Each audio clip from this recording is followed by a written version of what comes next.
সাহাবী ডেকে বললেন, ইয়া রাসূলুল্লাহ, ইয়া হাবিবাল্লাহ, আমি তো সব সময় সঙ্গী সাথী পাই না, মসজিদে আসার জন্য একা একা আসার ক্ষেত্রে আমার অনেক কষ্ট।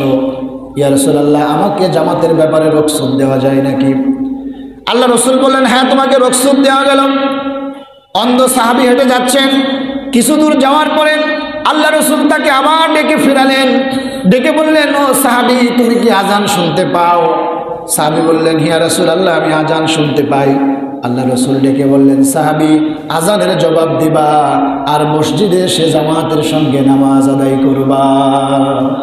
আউযু বিল্লাহি মিনাশ শাইতানির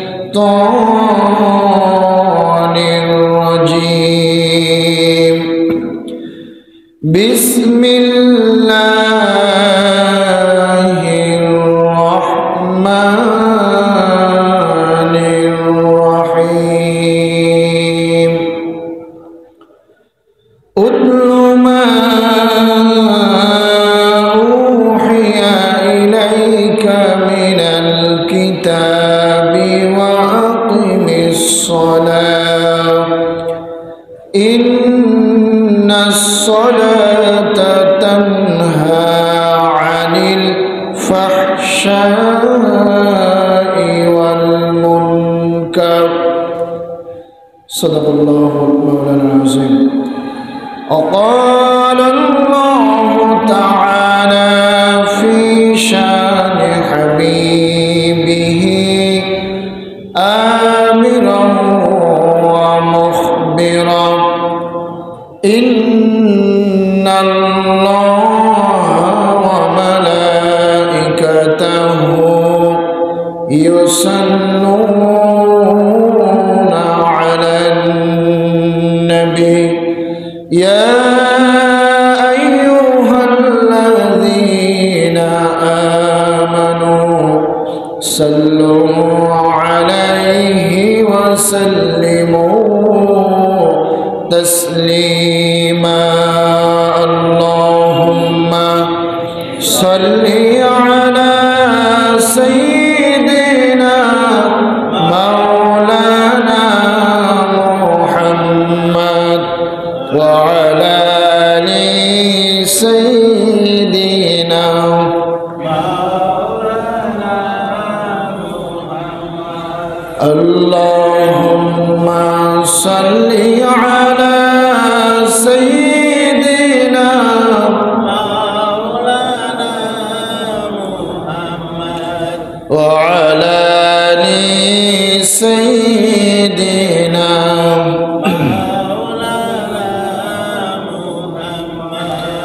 ভোরের হাওয়া ছুটে চলে আল্লাহ নামে শুধু,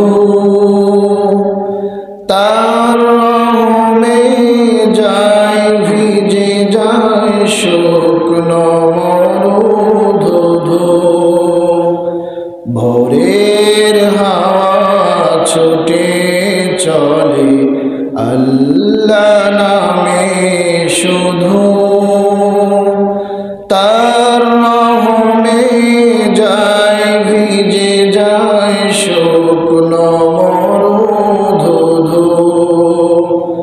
তাই তোমাকে যায় ডেকে যায় দেহের শান্ত রূহ।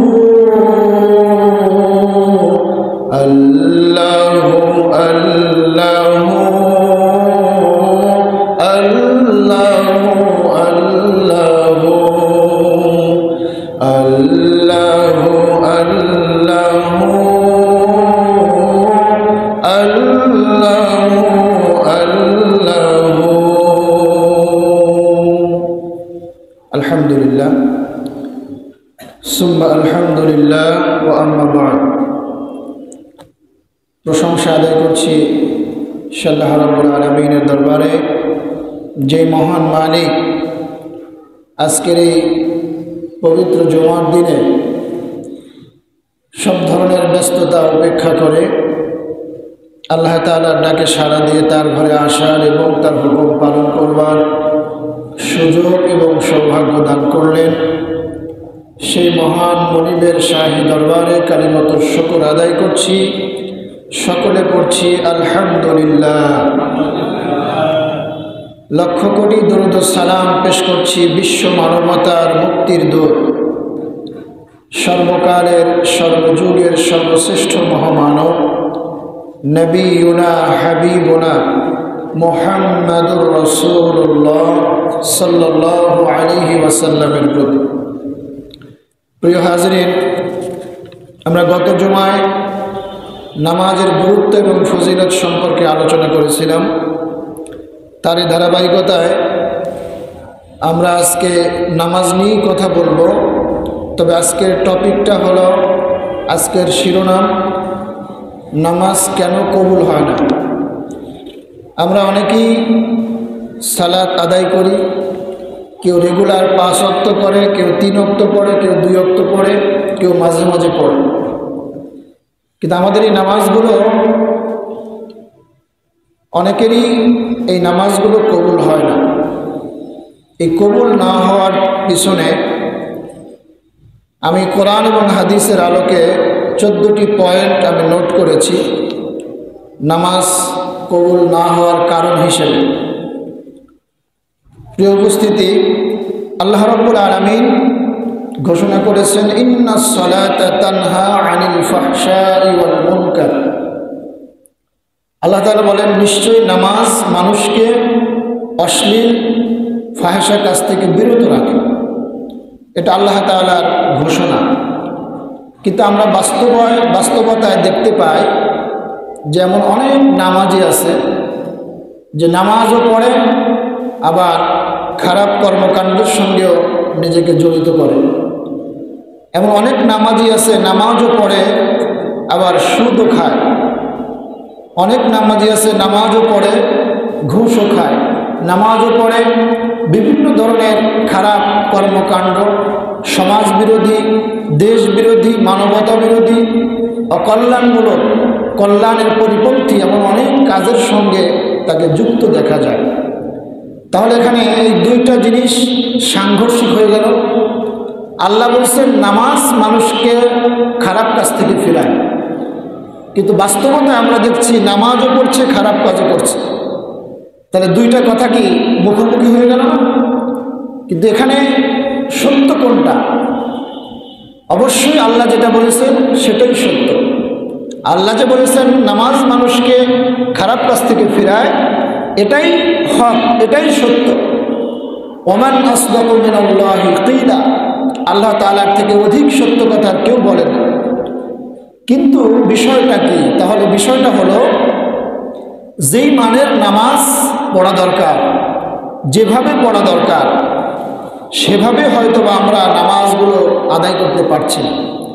নামাজের হক আদায় করে, নামাজের যে তাদিল আরকান, নামাজের যে নিয়ম কানুন, নামাজের যে সুন্নাহ পদ্ধতি, সেগুলিকে আদায় করে মেনটেন করে আমরা সালাত আদায় করতে পারছি না।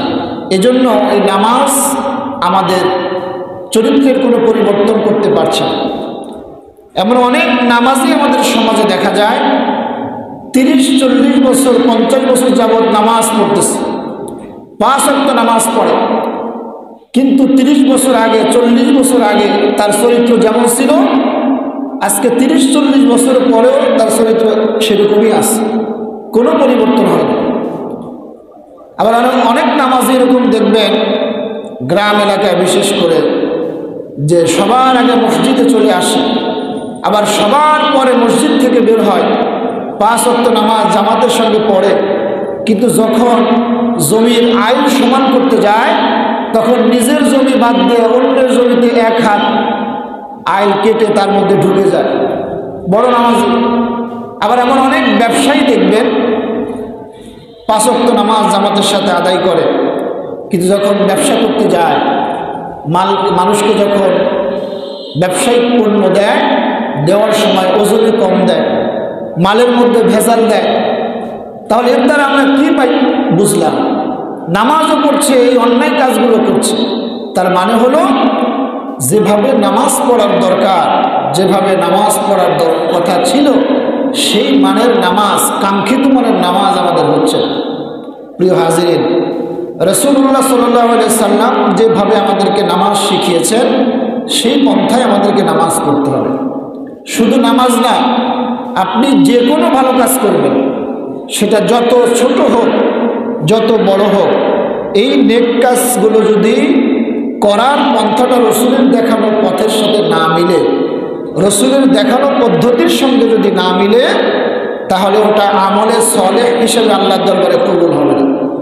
সেটা হোক নামাজ, হোক যাকাত, হোক অন্যান্য ইবাদত, যাই কিছু হোক না কেন, আমরা যা কিছুই করব সেটা অবশ্যই রসুলের পন্থায় হতে হবে, রসুলের দেখানো পন্থায় হতে হবে।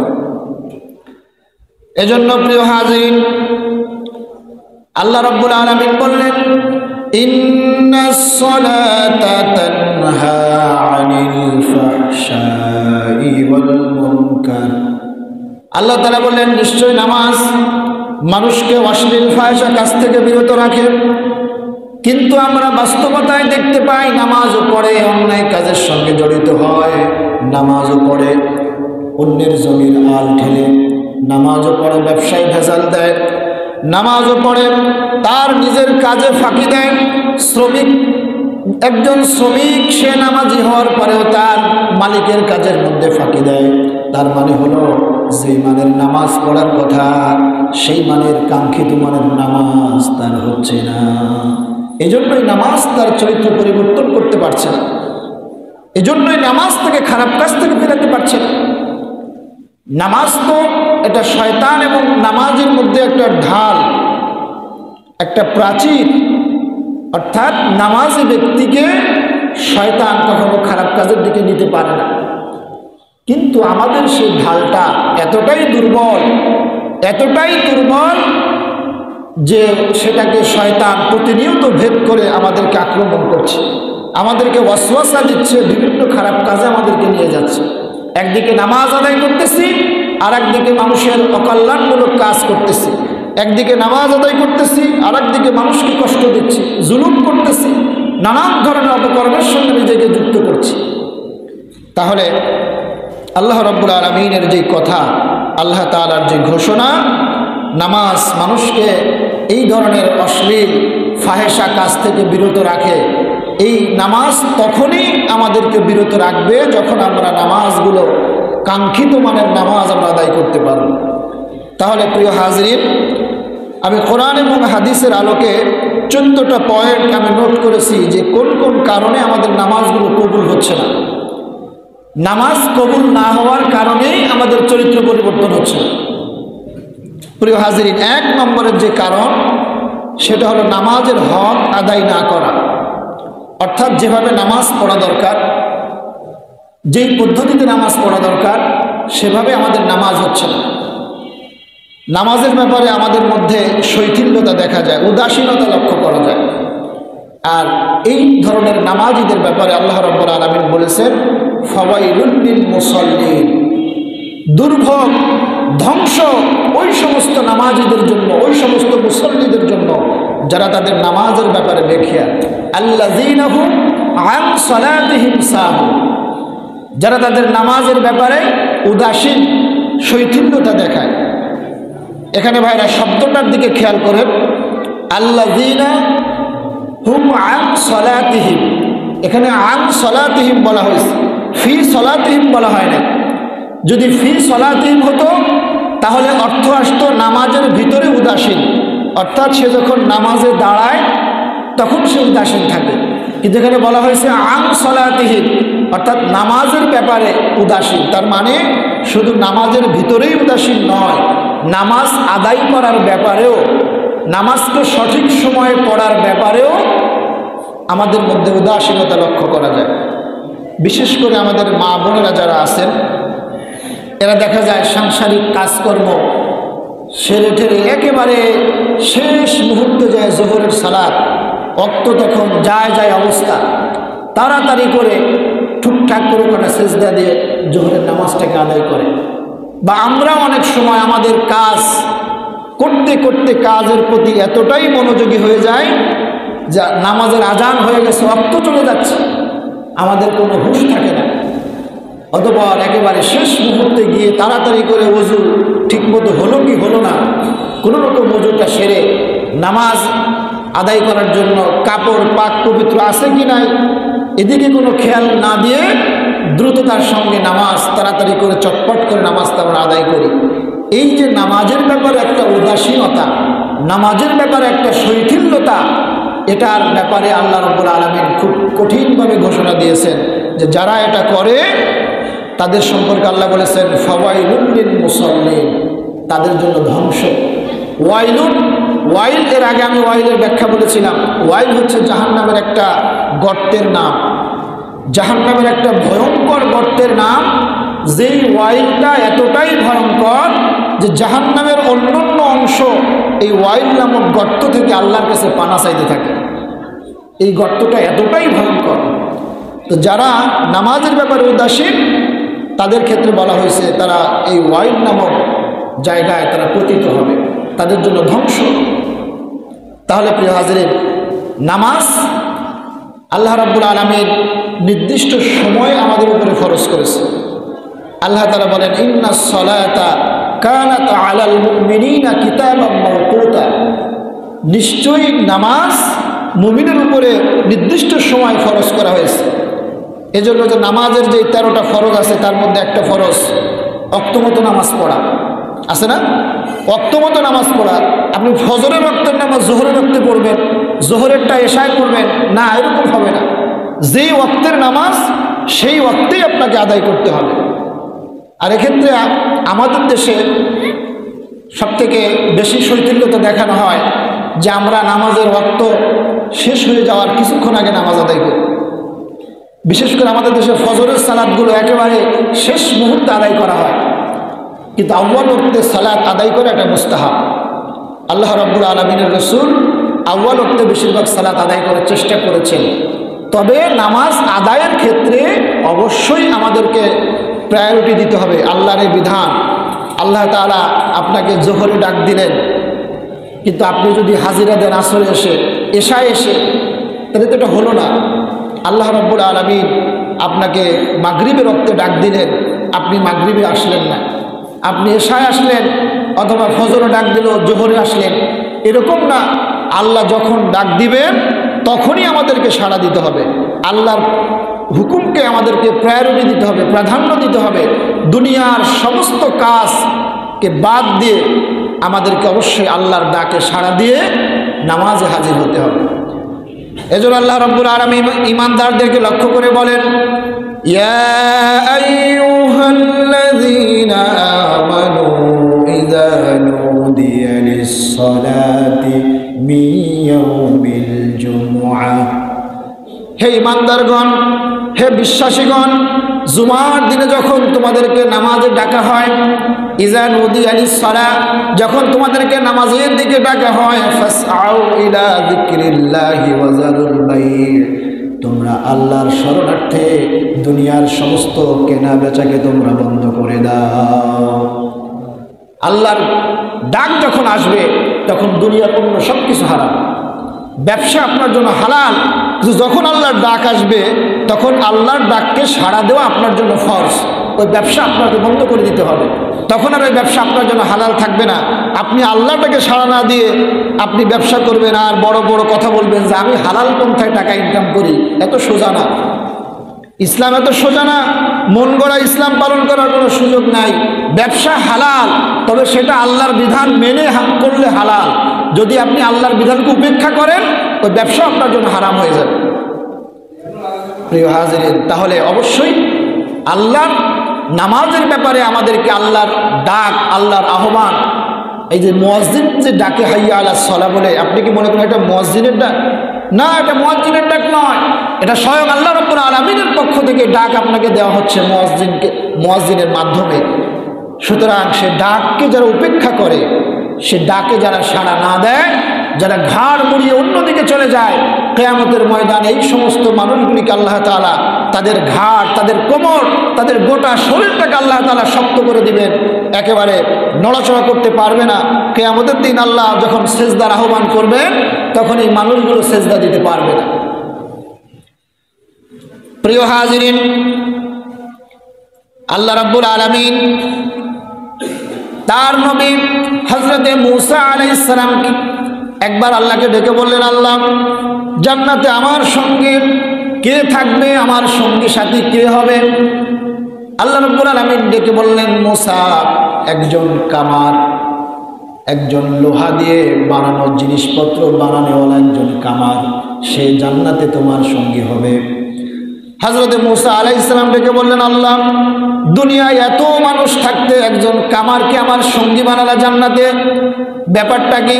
এই কামারের এমন কি বিশেষত্ব আছে এটা আমাকে জানা লাগবে, কামারের ঠিকানা আমাকে বলে দাও। আল্লাহ রাব্বুল আলামিন কামারের ঠিকানা দিয়ে দিলেন। তিনি সেই নির্দিষ্ট বাজারে চলে গেলেন। গিয়ে দেখলেন বাজারের এক প্রান্তে কামার তার কাজগুলো করছে, লোহাগুলো আগুনে গরম করছে, আবার হাতুড়ি দিয়ে পিটাতে পিটায় তার জিনিস যেটা তার তৈরি করার কথা, যে কাজ তার করার কথা সেটা সে করছে। হঠাৎ করে আজান হয়ে গেল, নামাজের আহ্বান হলো। ওই কামার হাতুড়িটা মাথার উপরে তুলেছে এভাবে, ঠিক সেই মুহূর্তে আল্লাহর পক্ষ থেকে নামাজের আহ্বান এসেছে। আমার ভাইয়েরা, আমার বন্ধুরা, হযরতে মূসা আলাইহিস সালাম লক্ষ্য করে দেখলেন কামার হাতুড়িটার সামনে আনলো না, পিছন দিক দিয়ে হাতুড়িটা ছেড়ে দিল, সঙ্গে সঙ্গে পবিত্রতা অর্জন করে নামাজের জন্য চলে গেল। হযরতে মূসা আলাইহিস সালাম বুঝতে পারলেন, ডেকে বলেন, আল্লাহ একজন সামান্য কামারকে কেন তুমি জান্নাতে আমার সাথী বানিয়েছো আমি এবার বুঝতে পেরেছি।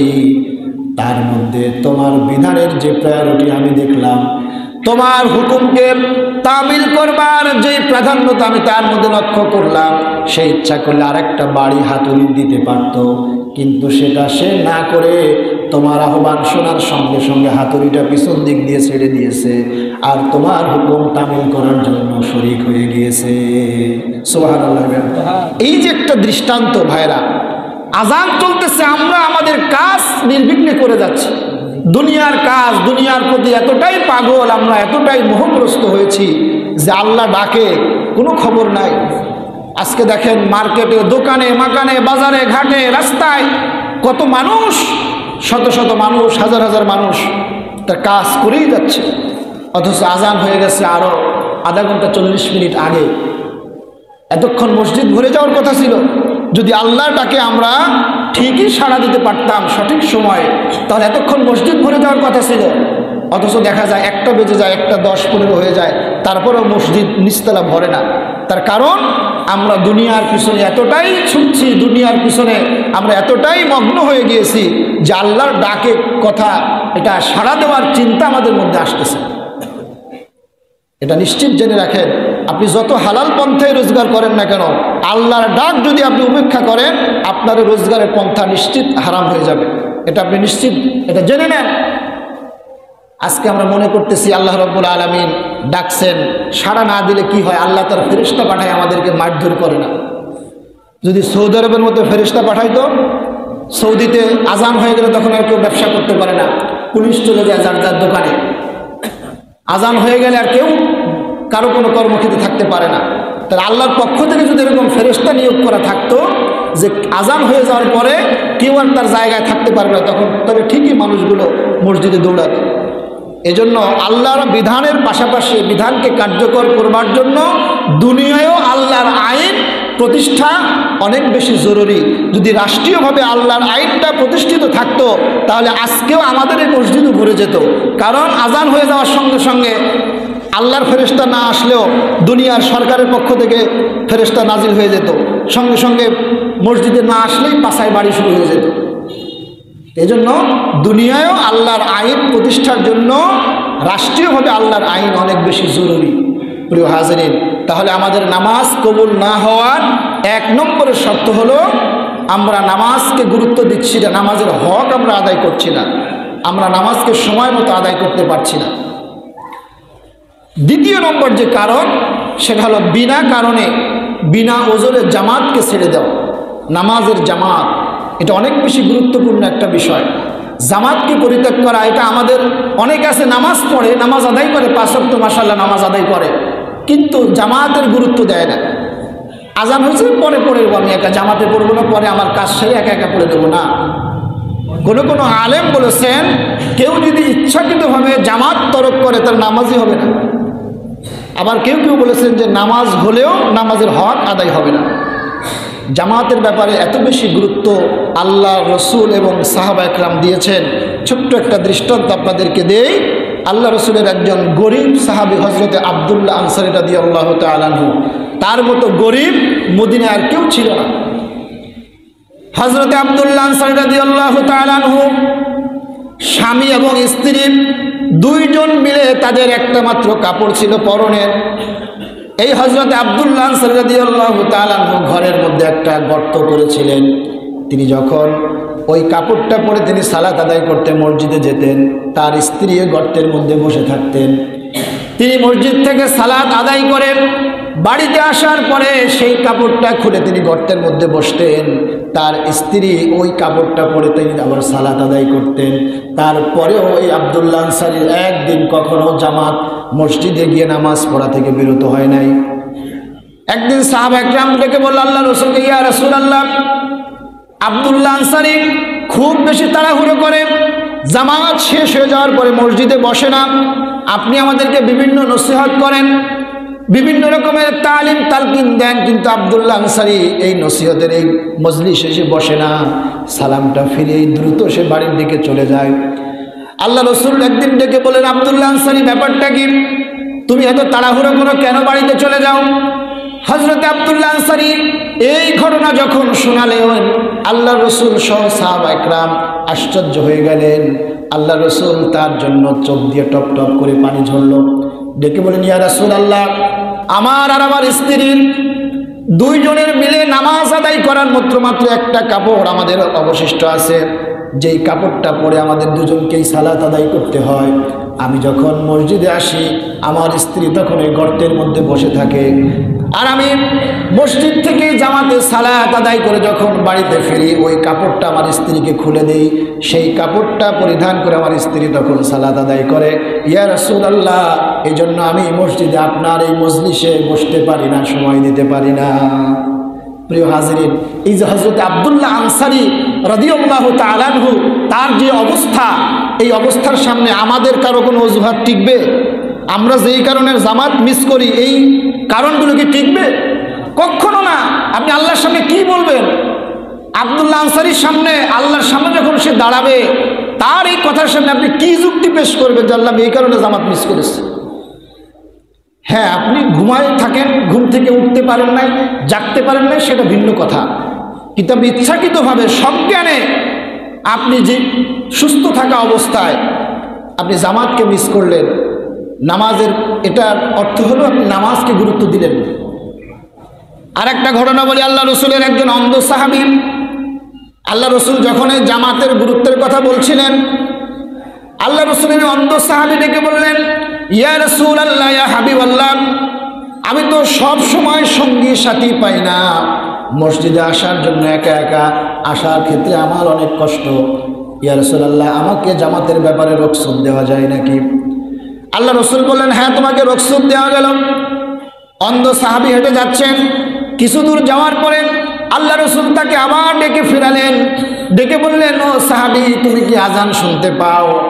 সাহাবী বললেন, ইয়া রাসূলুল্লাহ, আমি আজান শুনতে পাই। আল্লাহ রসুল ডেকে বললেন, সাহাবী, আজানের জবাব দিবা আর মসজিদে এসে জামাতের সঙ্গে নামাজ আদায় করবা।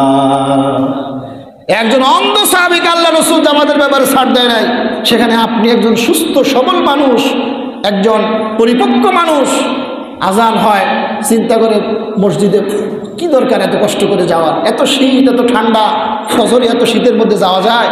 ঘরে বসে নামাজ আদায় করবো না? বিনা ওজরে যদি আপনি জামাতকে তরক করেন তাহলে ওই জামাতের কোনো গুরুত্বই থাকবে না, জামাতের হকই আদায় হবে না। যদি কোনো কারণে আপনার জামাত মিস হয়, আপনি ঘুম থেকে উঠতে পারেন নাই, বা এমন জায়গায় আছেন আপনি ঠিক টাইমে জামাতে পৌঁছতে পারেন নাই, সেক্ষেত্রে আপনি ঘরে, এই মাসালাটা অনেকেই জানে না, স্ত্রীর সঙ্গে যে জামাতে সালাত আদায় করা যায় এই মাসালা অনেকেই জানে না। চিন্তা করে কি বলেন হুজুর, স্ত্রীর সঙ্গে নামাজ আদায় করবো, এটা কেমন কথা? আপনি এমন যদি অবস্থা হয় যে কোনো কারণে আপনি জামাত মিস করেছেন, মসজিদে আসতে পারেন নাই, আপনি আপনার স্ত্রীর সঙ্গে তাকে বলে দিবেন, তার সঙ্গে আপনি জামাতের সঙ্গে সালাত আদায় করবেন। বা আপনি মসজিদে এসেছেন, এসে দেখলেন যে জামাত শেষ হয়ে গেছে, আপনি কাউকে পাচ্ছেন না। এটার মাসালা হলো যিনি প্রথম জামাতে নামাজ আদায় করেছেন তার মধ্যে যে কোনো একজনকে আপনি সঙ্গে নিয়ে আপনি জামাতে নামাজ আদায় করবেন, তারটা নফল হিসেবে হবে, আপনারটা ফরজ হিসেবে আল্লাহর দরবারে কবুল হবে। কিন্তু তারপরেও জামাতের ব্যাপারে আল্লাহ রসুলের গুরুত্ব এরকম, আল্লাহ রসুল বলেছেন যে জামাতবিহীন নামাজ, আপনি একা একা যে নামাজ পড়বেন তার থেকে জামাতের সঙ্গে নামাজ পড়লে 27 গুণ বেশি সওয়াব আল্লাহ তাআলা আপনার আমলনামায় লিখে দেবেন। সুবহানাল্লাহ। কিন্তু আমরা এই জিনিসটাকে এতটাই অবহেলা করি যে আমরা জামাতের গুরুত্ব দিতেই চাই না। অনেকে নামাজ আদায় করে, একা একা সালাত করতে বেশি স্বাচ্ছন্দ্য বোধ করে। জামাত পাইলে পাইলাম, না পাইলে না পাইলাম, কোনো গুরুত্ব নাই, কোনো পেরেশানি নাই। কিন্তু আল্লাহ রসুলের সাহাবীরা জামাতের ব্যাপারে নামাজ আদায় করবার জন্য তারা এতটাই বেশি পেরেশানি থাকতেন যে কখন জামাত হবে, কখন আবার জামাত শুরু হবে, এটা তাদেরকে ব্যতিব্যস্ত করে রাখত। দুনিয়ার প্রতি আমাদের বেশি মোহ থাকার কারণে, দুনিয়ার প্রতি আমাদের বেশি আকৃষ্ট হওয়ার কারণে আমরা এই জিনিসগুলো থেকে আমাদের থেকে অটোমেটিক ছুটে যাচ্ছে। ভাইয়ের জন্য নামাজ কবুল হওয়ার জন্য আমাদেরকে জামাতটাকে গুরুত্ব দিতে হবে, জামাতে নামাজ পড়াটাকে গুরুত্ব দিতে হবে। আল্লাহ তাআলা কবুল করেন, সকলে বলি আমিন।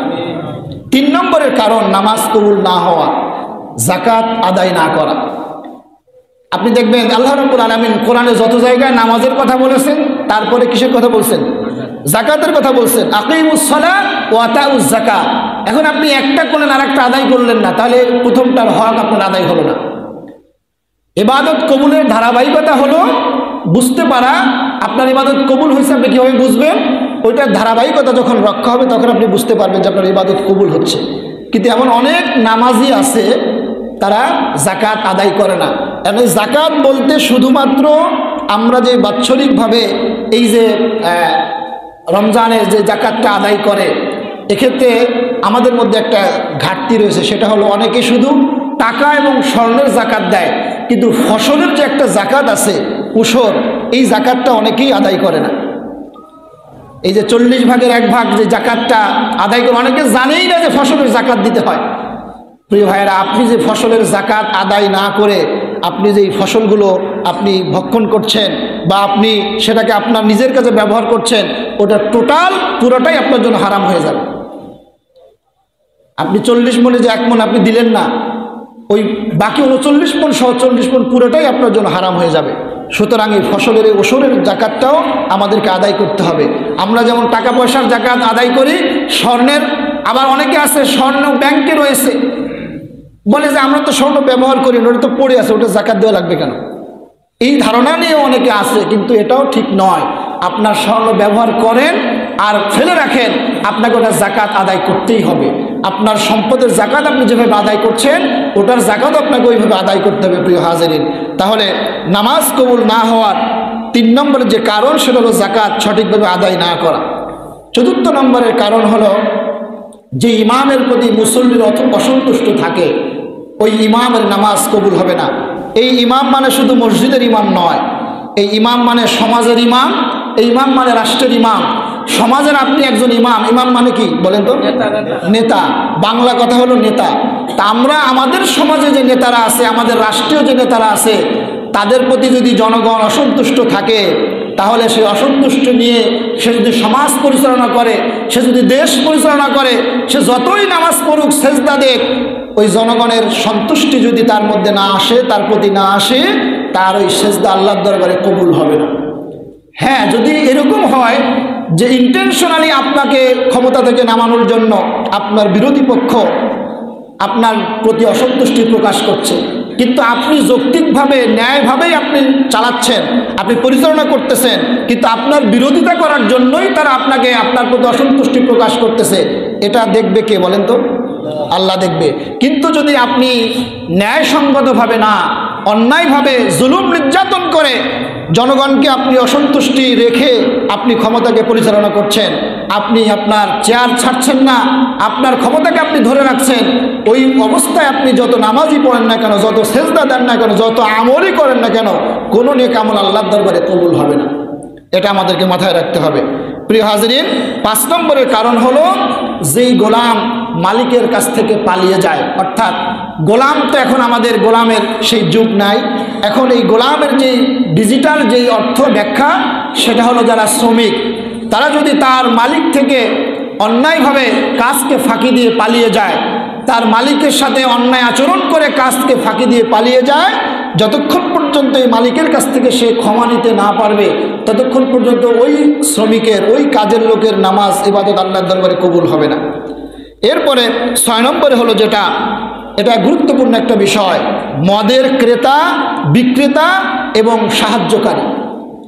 মদ যে কেনে অর্থাৎ যে খায়, আর যে বিক্রি করে যে দোকানদার, আর এই যে মদ কেনা বেচায় যে সহযোগিতা করলো, এই 3 শ্রেণীর লোকেরাই তাদের নামাজ আল্লাহর দরবারে কবুল হবে না।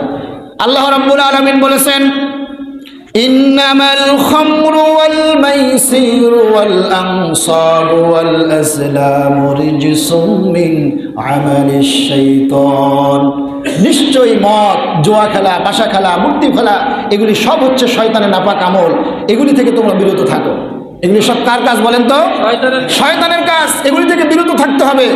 আজকে দেখেন, বিগত সময় আমরা দেখেছিলাম যে একটা আইন পাশ হয়েছিল আমাদের দেশে, যে কোথাও যদি মদের 100 জন কাস্টমার পাওয়া যায় সেখানে সরকার থেকে লাইসেন্স দিবে।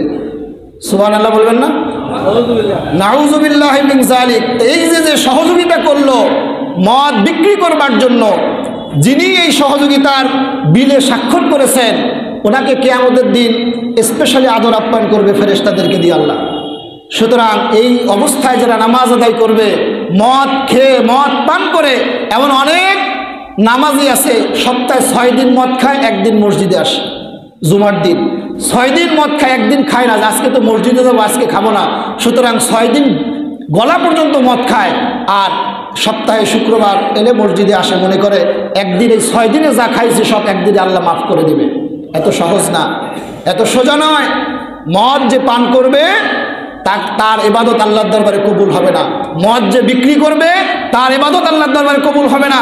মদ বিক্রি এবং কেনায় এই 2 কাজে যে সহযোগিতা করবে তার ইবাদত আল্লাহর দরবারে কবুল হবে না।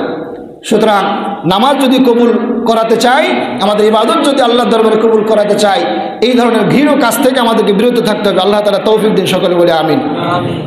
7 নম্বরে হলো ওই সমস্ত নারীদের নামাজ কবুল হয় না যারা তার স্বামীর অবাধ্য থাকে। যে সমস্ত মহিলারা স্বামীর কথা মানে না, স্বামীর হক আদায় করে না, স্বামীর অবাধ্য আচরণ করে, আবার নামাজও পড়ে, ওই স্ত্রীর নামাজ আল্লাহর দরবারে কবুল হবে না। আমার এই আলোচনাটা ভিডিও হচ্ছে, পরবর্তীতে অনেক মা বোনেরা হয়তো দেখবেন। আমি আপনাদের উদ্দেশ্যে বলতে চাই, আপনার জন্য পৃথিবীতে সবথেকে বড় পীর হলো আপনার স্বামী। আপনার স্বামী যদি কোনো অন্যায় আচরণ আপনার প্রতি না করে, সেই স্বামীর সঙ্গে যদি আপনি তার হক নষ্ট করেন, আপনি যত ইবাদত করেন, আপনি পাহাড় সমান ইবাদত করেন, নেক আমল করেন, আল্লাহর জান্নাতে আপনি যেতে পারবেন না। তিরমিজির একটা হাদিস শুনে আপনাদেরকে, আল্লাহ রসুল একদিন পাহাড়ি অঞ্চল দিয়ে যাচ্ছিলেন, হঠাৎ পাহাড়ের ভিতর থেকে একটা পাহাড়ি উট এসে আল্লাহ রসুলের পায়ে চুম্বন করলেন, সেজদা করলেন। উটটা চলে গেল। উপস্থিত সাহাবীরা ডেকে বললেন, ইয়া রাসূলুল্লাহ, আমাদেরকে আপনি অনুমতি দেন, পাহাড়ি উট ধন্য হলো আপনার কদম চুমতে পেরে, আপনাকে সেজদা করতে পেরে তার জীবনটা ধন্য হয়ে গেল। ইয়া রাসূলুল্লাহ, আমাদেরকে অনুমতি দেন, আমরাও আপনার পায়ে সেজদা করব। আল্লাহ রসুল ডেকে বললেন, সাহাবীরা, একজন মানুষ আরেকজন মানুষকে সেজদা করা হারাম, এটা শিরক। যদি আল্লাহ রাব্বুল আলামিন, আল্লাহ তাআলা যদি একজন মানুষকে সেজদা করার হুকুম দিতেন, তাহলে আমি গোটা পৃথিবীর সমস্ত স্ত্রীদেরকে বলে দিতাম তারা যেন তাদের স্বামীর পায়ে সেজদা করে। সুবহানাল্লাহ। তাহলে এখানে স্বামীর মর্যাদা কত বেশি আল্লাহ রসুল দিয়েছেন। প্রিয় হাজিরিন, আমি মা বোনদের উদ্দেশ্যে বলতে চাই, যারা আমার কথা শুনছেন এবং পরে শুনবেন, এই পৃথিবীতে মানুষ হিসেবে সকলের মর্যাদা আল্লাহর কাছে সমান, কিন্তু স্বামী স্ত্রীর ক্ষেত্রে স্বামীর মর্যাদা স্ত্রীর উপর আল্লাহ প্রাধান্য দিয়েছেন। আর রিজালুল কাওয়ামুনা আলান নিসা, আল্লাহ তাআলা এখানে স্বামীদেরকে, পুরুষদেরকে মহিলাদের পরিচালক বানিয়েছেন। সুতরাং আপনি যত বড়ই যা হন না কেন, আপনার সম্পদ অনেক বেশি থাকতে পারে, আপনি অনেক বড় ঘরের মেয়ে হতে পারেন, আপনার বাবা অনেক ক্ষমতাশালী থাকতে পারে, কিন্তু আপনার যিনি স্বামী তিনি আপনার কাছে সম্মানের পাত্র। তাকে আপনাকে শ্রদ্ধা করতে হবে, সম্মান দিতে হবে, তার হক আপনাকে আদায় করতে হবে। এরপরে আপনি নেক আমল যা করবেন ওটার বিনিময়ে আল্লাহ তাআলা আপনাকে জান্নাতের ফয়সালা করে দেবেন। 8 নম্বরে, যে সমস্ত মেয়েরা নামাজ আদায় করার সময় ওড়না ব্যবহার করে না, বড় হিজাব ব্যবহার করে না, বড় কাপড় ব্যবহার করে না। অনেক মা বোনেরা আছে কোনো রকম একটা জামা প্যাচ দিয়ে নামাজে দাঁড়ায় না, এভাবে নামাজ সঠিকভাবে আদায় হবে না। যে সমস্ত মায়েরা নামাজের ক্ষেত্রে অবশ্যই একটা বড় পোশাক আপনাকে পরতে হবে। আপনি সেটা হতে পারে বড় জিলবাব হতে পারে, অথবা বড় ওড়না হতে পারে, যাই হোক না কেন আপনার পুরো শরীরটা যাতে ঢেকে যায় এরকম একটা পোশাক পরে নামাজে দাঁড়াতে হবে। আপনাদের স্ত্রীরা যারা নামাজ আদায় করবে তাদেরকে আপনারা এই বিষয়টা খেয়াল করিয়ে দিবেন। 9 নম্বরে হলো জালিম বাদশা, যারা যেই বাদশা জনগণের উপরে জুলুম নির্যাতন করে আবার নামাজও পড়ে। আমরা এরকম শাসক আমরা দেখেছি না, জুলুম করছে সমানে, আবার তসবি টেবে সেই ছবিও আমরা সোশ্যাল মিডিয়ায় দেখি, যায় নামাজ তালাশ করে সকালে উঠে সে খবরও আমরা শুনি, আবার ওমরাও করে হজও করে। কোনো কিছু আল্লাহর দরবারে কবুল হবে না আপনি যতক্ষণ পর্যন্ত জুলুমবাজের জায়গা থেকে ফিরে না আসবেন, যতক্ষণ পর্যন্ত জনগণের সঙ্গে আপনার সুসম্পর্ক তৈরি না হবে। আপনি যত নামাজ পড়েন, যত রোজা রাখেন, যত হজ করেন, যত তসবিহ তাহলিল করেন, আর মাথায় যত পট্টি বাঁধেন, আল্লাহর দরবারে কোনো কিছুই কবুল হবে না। তাহলে জালিম যে বাদশা, তাকে জুলুমাকে পরিত্যাগ করতে হবে। কারণ আল্লাহ রাব্বুল আলামিন বলেছেন ইন্নাল্লাহা লা ইউহিব্বুজ জালিমিন, নিশ্চয়ই আল্লাহ জালিমদেরকে ভালোবাসেন না। আল্লাহু লা ইউহিব্বুজ জালিমিন, আল্লাহু লা ইয়াহদিজ জালিমিন, আল্লাহ জালিমদেরকে হেদায়েতও দেন না। সুতরাং আপনাকে হেদায়েত পাইতে হলে জুলুম আপনাকে পরিত্যাগ করতে হবে। এখনো যারা যেই স্থানে আমরা জালিমের ভূমিকায় আছি, আমার দ্বারা যদি কোনো জুলুম হয়ে থাকে এই বিষয়গুলো অবশ্যই আমাদের মাথায় রাখতে হবে যে আমার দ্বারা যদি কেউ জুলুমের শিকার হয়, এই জুলুম যতক্ষণ পর্যন্ত আমি বন্ধ না করব ততক্ষণ পর্যন্ত আমার নামাজ, রোজা, হজ, যাকাত কোনো কিছুই আল্লাহর দরবারে কবুল হবে না। প্রিয় ভাইরা, 10 নম্বরে হলো যারা সুদখোর, যারা সুদি লেনদেন করে, যারা সুদ খায়, সুদ দেয়, সুদের সঙ্গে যারা জড়িত থাকে, এদের ইবাদত আল্লাহর দরবারে কবুল হবে না। কারণ সুদ এটা হলো একটা আমাদের সমাজের জন্য একটা বিস্ফোরা, এটা অর্থনীতির একটা বিস্ফোরা। আল্লাহ রাব্বুল আলামিন আমাদেরকে দিয়েছিলেন যাকাত, সেটাকে উল্টায় শয়তান আমাদেরকে ঢুকিয়ে দিয়েছে সুদের মধ্যে। আজকে আমরা দেশের জনগণ যারা, আমরা ইচ্ছায় হোক অনিচ্ছায় হোক, প্রত্যক্ষ হোক পরোক্ষভাবে হোক, আমরা সকলেই সুদের সঙ্গে জড়িয়ে পড়েছি। কারণ আমাদের দেশটা রাষ্ট্রীয় অর্থনীতি চলতেছে সুদ ভিত্তিক। এজন্য ভাইরা আমাদেরকে এই অবস্থার পরিবর্তন করতে হবে। দেশটা সুদ ভিত্তিক অর্থনীতির পরিবর্তে যদি যাকাত ভিত্তিক অর্থনীতি দ্বারা পরিচালিত হয়, তাহলে এই সুদ নামক মহামারী থেকে আমরা সকলেই মুক্ত হব। এই রাষ্ট্রীয় ব্যবস্থাপনায় সুদ বাদ দিয়ে যাকাত ভিত্তিক অর্থনৈতিক ব্যবস্থা চালু হোক, এটা আমরা চাই কি চাই না? এই মহা গুনাহ থেকে, এই বড় হারাম থেকে, কবিরা গুনাহ থেকে আল্লাহ তাআলা যেন আমাদেরকে নিস্তার করেন। এজন্য আমাদেরকে রাষ্ট্রীয় ব্যবস্থাপনার এই পরিবর্তন আনতে হলে কোরআন ভিত্তিক সমাজ কায়েমের জন্য আমাদেরকে কাজ করতে হবে, সেটার পিছনে আমাদেরকে শ্রম দিতে হবে। কোরআন যেন ওই জায়গায় পার্লামেন্টে প্রতিষ্ঠিত হয়। পার্লামেন্টে যখন কোরআন প্রতিষ্ঠিত হবে তখন সমাজের সব জায়গায় কোরআনের আইনগুলো বাস্তবায়ন হয়ে যাবে। প্রিয় হাজির, এর জন্য আমাদেরকে ওই জায়গাগুলোতে এমন কিছু মানুষ আমাদেরকে পাঠাতে হবে যারা এই কাজগুলো করতে পারবে, কোরআনের সমাজ যারা প্রতিষ্ঠা করতে পারবে। এখানে দল মত, আমরা কোনো দল মত বুঝি না। দল মত নির্বিশেষে একজন মুসলিম হিসেবে, একজন মুমিন হিসেবে আমাদের সকলেরই চাওয়া পাওয়া থাকবে যে আমাদের দেশটা যেন আল্লাহর বিধান দিয়ে, আল্লাহর দেওয়া যে বিধান, কল্যাণকর যে বিধান আল্লাহ আমাদের জন্য দিয়েছেন, সেগুলি দিয়ে যেন আমাদের দেশটা পরিচালিত হয়। সকলে বলি আমিন। প্রিয় ভাইরা, 11 নম্বরে হলো যারা মাতা পিতার অবাধ্যকারী সন্তান, তাদের ইবাদত আল্লাহর দরবারে কবুল হবে না। এরকম অবাধ্যকারী সন্তান আমাদের সমাজে আছে না নাই? নামাজ পড়ে, ভালো কাজ করে, বাইরে খুব ফেরেশতা, কিন্তু বাবা মার হক আদায় করে না, বাবা মার প্রতি সম্মান প্রদর্শন করে না, বাবার হক, মায়ের হক এগুলি কোনো কিছুই আদায় করে না। অথচ আল্লাহ রাব্বুল আলামিন আল্লাহ তাআলার ইবাদতের পরে, আল্লাহ তাআলার দাসত্বের পরে আল্লাহ তাআলা পিতামাতার প্রতি ইহসান করার কথা বলেছেন।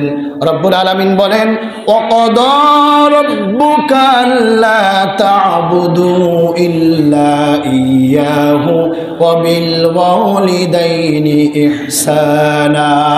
আল্লাহ তাআলা বলেন, হে নবী, আপনার প্রভুর পক্ষ থেকে চূড়ান্ত ফয়সালা হয়ে গিয়েছে, একমাত্র আপনার আল্লাহর দাসত্ব ছাড়া, আপনার রবের গোলামি ছাড়া আর কারো কোনো গোলামি করা যাবে না, দাসত্ব করা যাবে না, বন্দিগি করা যাবে না। আর তারপরে আল্লাহর গোলামির পরে, আল্লাহর দাসত্বের পরে তোমাদের প্রতি হক হলো তোমরা তোমাদের পিতামাতার প্রতি ইহসান করো। সুবহানাল্লাহ। পিতামাতাকে অবশ্যই মূল্যায়ন করতে হবে। প্রিয় হাজরিন, এই সুন্দর পৃথিবী আমরা দেখেছি কাদের মাধ্যমে বলেন তো? পিতামাতার মাধ্যমে। সেই পিতা, সেই মাতা, সেই বাবা মা, আজকে এমন অনেক কুলাঙ্গার সন্তান আছে আজকে একটু সমাজে প্রতিষ্ঠিত হয়ে দুনিয়ার বড় শিক্ষায় শিক্ষিত হয়ে আজকে পিতামাতাকে ভুলে যায়।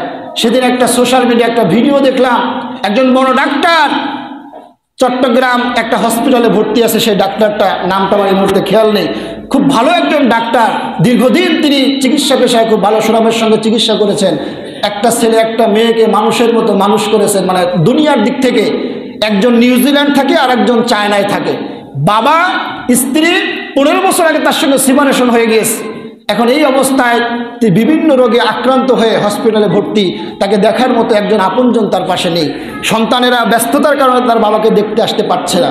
এই যে অবস্থা, অথচ এই বাবা এক সময় তার জীবন যৌবন সব এই সন্তানের পিছনে ব্যয় করেছে। সন্তানকে মানুষের মতো মানুষ করবার জন্য, মানুষের মতো মানুষ করে সমাজে প্রতিষ্ঠিত করবার জন্য পিতা, প্রত্যেকটা বাবা তার সন্তানের পিছনে শ্রম দেন। কিন্তু আমি বাবাদের উদ্দেশ্যে বলতে চাই, এমন শিক্ষা আপনার সন্তানকে আপনি শুধু দিয়েন না যে শিক্ষা শুধু তাকে দুনিয়ায় চিনতে শেখায়। এমন শিক্ষা আপনার সন্তানকে আপনি দেন যেই আল্লাহ তার ইবাদতের পরে আপনার স্থানকে সন্তানের কাছে তুলে ধরেছে, যেই আল্লাহ তাআলা তার ইবাদত, তার দাসত্বের পরে, তার গোলামির পরে বাবা মার স্থানকে এত সম্মানের জায়গায় তুলে ধরলো। আপনি পিতামাতা হিসেবে, আপনি বাবা হিসেবে সেই সন্তানকে সেই রবের সঙ্গে আপনি পরিচয় করাই দিতে পারেন নাই। এটা আপনার জীবনের সব থেকে বড় ব্যর্থতা। আর যারাই তাদের সন্তানগুলোকে জীবনের প্রথম শিক্ষাটা রবের দেওয়া শিক্ষা দিতে পারে নাই, জীবনের শেষ প্রান্তে এসে ওই সমস্ত বাবা মারাই সন্তান থেকে বিভিন্ন ধরনের কষ্টের শিকার হয়, বিভিন্ন ধরনের জুলুমের শিকার হয়। আপনি আজকে একটু জরিপ চালান না, আমার কথা আপনার বিশ্বাস করবার দরকার নাই, আপনি একটা জরিপ চালান, যে সমস্ত সন্তানদের মধ্যে ন্যূনতম ওহির জ্ঞান আছে, ন্যূনতম ধর্মীয় নৈতিকতা বোধ আছে, এরকম একটা সন্তান আপনি খুঁজে পাবেন না যারা তার পিতামাতাকে কষ্ট দেয়। আপনি খুঁজে পাবেন না। কিন্তু আপনি দেখবেন বড় বড় ডাক্তার, ইঞ্জিনিয়ার, ব্যারিস্টার, বড় বড় নাম করা জাজ, বড় বড় সমাজের উঁচু তলার এরকম অনেক মানুষ আছে যারা বড় বড় ডিগ্রি, ডক্টরেট ডিগ্রি অর্জন করেছে, কিন্তু পিতামাতার সঙ্গে সৎ ব্যবহার, যেই মুহূর্তে পিতামাতাকে তার পাশে থাকা দরকার ছিল, পিতামাতাকে তার সব থেকে বেশি প্রয়োজন ছিল, সেই সময়টা তারা পিতামাতার পাশে থাকতে পারে না। অথচ রব্বুল আলামিন আমাদেরকে একটা সুন্দর দোয়া শিখালেন, রব্বিরহামহুমা কামা রব্বায়ানি সগীরা। এই কথাটার ভাবার্থ হলো, রব্বুল আলামিন আমার পিতামাতা আমার ছোট্টবেলায় যতটুকু রহমতের জন্য রহমত দিয়ে, দয়া দিয়ে, মায়া দিয়ে আমাকে লালন পালন করেছে, তুমিও আমার পিতামাতাকে সেইভাবে লালন পালন করো। প্রিয় হাজিরিন, এমন একটা সময় আমাদের ছিল, কান্না ছাড়া আমাদের মুখের কোনো ভাষা ছিল না, শুধু প্যা প্যা করে কাঁদতাম। পৃথিবীর সব থেকে অশিক্ষিত মা, যার দুনিয়ার কোনো ডক্টরেট ডিগ্রি নাই, কোনো স্কুল কলেজ ইউনিভার্সিটিতে লেখাপড়া করে নাই, অথচ সন্তান কেন কাঁদে পৃথিবীর কেউ না বুঝলেও ওই মা কিন্তু ঠিকই বুঝতে পেরেছিল। সন্তান কখন ক্ষুধার জন্য কাঁদে, সন্তান কখন তার পেটে ব্যথা হয়, সন্তান কখন প্রস্রাব পায়খানা করে তার বিছনাটা নষ্ট করে দিয়েছে। শীতের রাত্রে বেলায় যখন ছোট্ট সন্তানটা প্রস্রাব করে দেয়, মা প্রস্রাবের জায়গায় শুয়ে সন্তানকে শুকনো জায়গায় শোয়, যখন ওই জায়গাটাও ভিজিয়ে ফেলে প্রস্রাব করে, তখন মা দুঃখিনী কলিজার টুকরা সন্তানটাকে নিজের বুকের উপরে নিয়ে ওই মা ওই ভিজা প্রস্রাবের মধ্যে তারা সারা রাতটি কাটিয়ে দেয়। এই যে কষ্টগুলো মা সন্তানের জন্য, আমাদের জন্য যেটা করলো, আমরা ওই সময় আমাদের তো কান্না ছাড়া আর কোনো ভাষা ছিল না। যদি ওই সময় আল্লাহ রাব্বুল আলামিন এই বাবা মার মনের মধ্যে আমাদের প্রতি দয়া সৃষ্টি করে না দিতেন, মহব্বত পয়দা করে না দিতেন, তাহলে ভাইরা এমনও হতে পারত সন্তান এই কষ্ট দেওয়ার কারণে মা বাবা সন্তানকে ছুঁড়ে ফেলে দিত। যদি আল্লাহ তাআলা রহমত না করত, তাদের মনের মধ্যে আমাদের প্রতি যদি দয়া, ভালোবাসা, মহব্বত পয়দা করে না দিত, তাহলে অবশ্যই আমরা এই জীবন পর্যন্ত আসতে পারতাম না।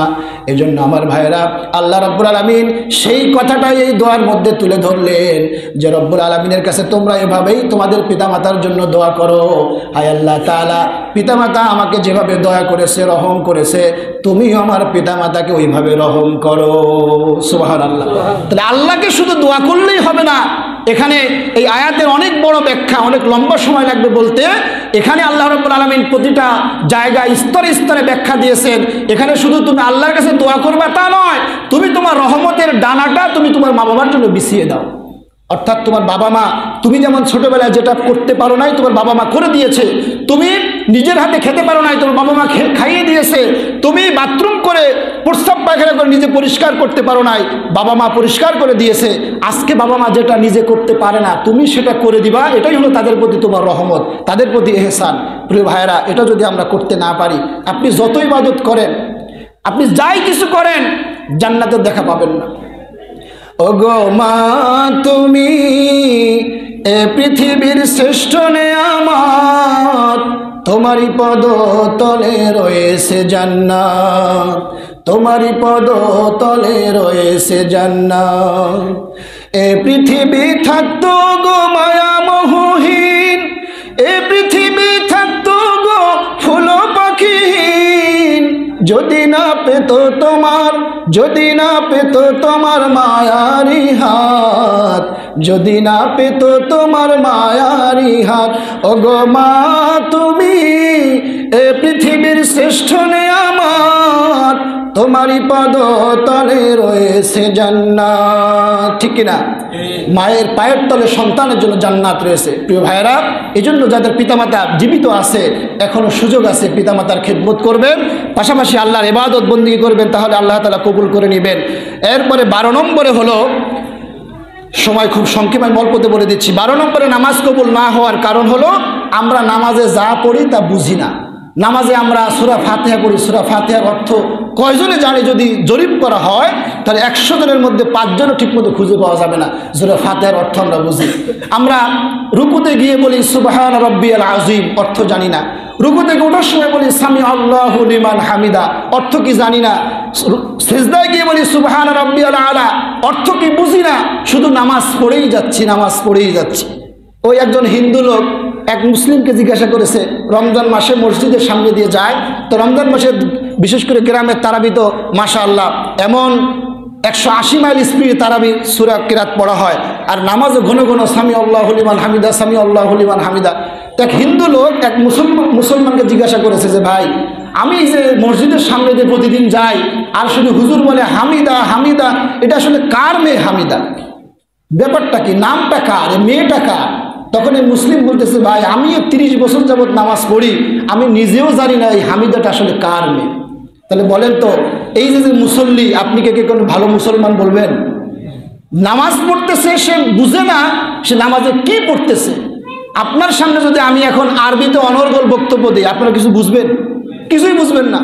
কিন্তু আমি বাংলায় যে কথাগুলো বলতেছি এগুলি আপনি বুঝতেছেন, কোনটা দুঃখের, কোনটা হাসির, কোনটা আপনার কেমন, এটা আপনার মধ্যে রিফ্লেকশন হচ্ছে, কারণ আপনি বুঝতেছেন।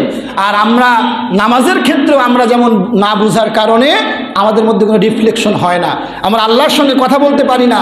নামাজ যে মুমিনের জন্য মেরাজ, নামাজের সেজদায় যে আল্লাহর নিকটবর্তী বান্দা হয়, ওয়াসজুদ ওয়াক্তারিব, আল্লাহ বলছে সেজদা দাও, আমার নিকটবর্তী হয়ে যাও। আল্লাহ রসুল বলেছেন বান্দা যখন সেজদায় পড়ে যায়, আল্লাহ এবং বান্দার মাঝে কোনো পর্দা থাকে না, কোনো হেজাব থাকে না। সুবহানাল্লাহ বিহামদি। ভাইরা, জন্য নামাজের ব্যাপারে এগুলি আমাদেরকে জানতে হবে। তারপরে 13 নম্বরে নামাজের শিক্ষা আমাদেরকে নিতে হবে। নামাজ আমাদেরকে 1 নম্বরে শিক্ষা দেয় ঐক্যবদ্ধ থাকতে হবে, কাতার সোজা রাখতে হবে সবসময়। নামাজে কাতার সোজা করা এটা এতটাই গুরুত্বপূর্ণ, আল্লাহ রসুল বলেছেন যার কারণে নামাজের কাতার বাঁকা হবে, আল্লাহ কিয়ামতের দিন তার চেহারাকে বাঁকা করে দিবেন। নাউজুবিল্লাহ। এই জন্য নামাজের কাতার সোজা করা এটা অনেক বেশি জরুরি একটা বিষয়। এরপরে নামাজ আমাদেরকে শিক্ষা দেয় নেতা নির্বাচনের শিক্ষা।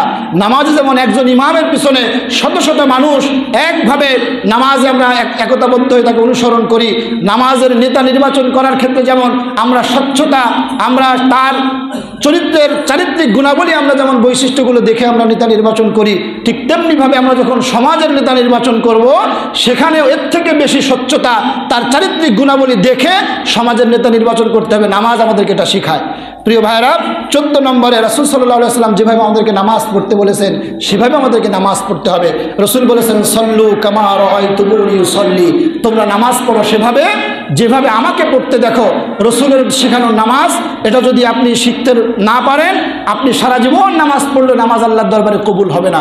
আল্লাহ রসুল নামাজে ধীরতা স্থিরতার সঙ্গে নামাজ আদায় করেছেন। আল্লাহ রসুলের এক একটা নামাজের এক একটা সেজদা এতটা দীর্ঘ হতো, মা আয়েশা সিদ্দিকা রাদিয়াল্লাহু তাআলা আনহা বলেন, মাঝে মাঝে আমি চিন্তায় পড়ে যেতাম, ভয় পেতাম, আল্লাহ রসুল জীবিত না মৃত। আমি মাঝে মাঝে তার পায়ে চিমটি কাটতাম। আল্লাহ রসুল যখন পা নাড়া দিতেন আমি বুঝতাম রসুল জীবিত আছেন। আর আমরা যে নামাজ পড়ি, আমাদের মনে 4 রাকাত নামাজ পড়তে 3-4 মিনিটের বেশি লাগে না। একেবারে সুপারসনিক বিমানের গতিতে নামাজ আদায় করে অনেকে। প্রিয় ভাইরা, এই নামাজ আল্লাহর দরবারে কবুল হবে না। আমরা আমাদের নামাজগুলো আল্লাহর দরবারে কবুল করাতে হলে স্বচ্ছতার সঙ্গে, ধীর স্থিরতার সঙ্গে, খুশু খুজুর সঙ্গে আল্লাহর সামনে আপনি দাঁড়াচ্ছেন। এখানে ব্যস্ততার দেখানোর কোনো সুযোগ নাই। আপনি দুনিয়ায় একজন এমপির সামনে গেলে আপনি সেখানে ব্যস্ততা দেখান না, একজন বড় নেতার সামনে গেলে আপনি ব্যস্ততা দেখান না, আপনি একজন ডাক্তারের কাছে গেলে সেখানে ব্যস্ততা দেখান না। যত ব্যস্ততা আপনার আল্লাহর সামনে আসলে শুরু হয়ে যায়, আর আপনি আসে আল্লাহর কাছ থেকে আপনি কল্যাণ কামনা করেন, এটা আদৌ সম্ভব নয়। প্রিয় হাজিরিন, এজন্য আল্লাহর দরবারে নামাজ কবুল করাতে হলে এই নামাজগুলি আমাদেরকে সঠিকভাবে আদায় করতে হবে। আল্লাহ রাব্বুল আলামিন আমাদের সকলকে নামাজের হক